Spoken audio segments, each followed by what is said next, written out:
Sissa 11 il-bastiment abbandunat tneħħew mill-port il-kbir mis-26 bastiment li huwa ppjanat li jitneħħew fi żmien li ġej.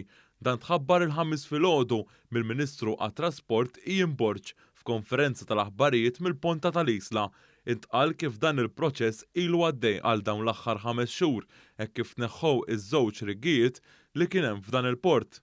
Il-Ministru Ian Borg qal kif hemm bastiment minn dawk li se jitneħħew li għandu proċeduri legali fuqu u oħrajn li jinsabu kważi merqa. Qal li bastiment ieħor se jitneħħa din il-ġimgħa u bħalissa għaddejjin verifiki oħra sabiex jaraw f'liema stat jinsabu dawn l-opri tal-baħar li baqa' sabiex jitneħħew.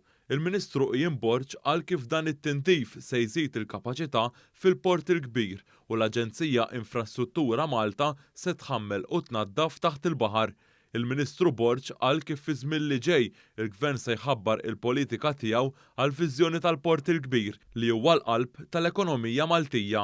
Il-port il-kbir f'ċertu partijiet minnu bħal pereżempju l-Marsa fuq ġewwa kien spiċċa ċimiterju tal-bastimenti u dan mhux aċċettabbli għalina, speċjalment għaliex għandna ħafna operaturi li jixtiequ iżjed spazju, l-awtorità dejjem tara kif tuża kull opportunità li jkun hemm u anke rridu issa nniedu l-istrateġija tagħna għas-snin li ġejjin fuq il-port il-kbir. One News tkellem ukoll maċ-Chairman tat-Transport Malta li spjega magħna il-proċess delikat sabiex jitneħħew dawn il-bastimenti.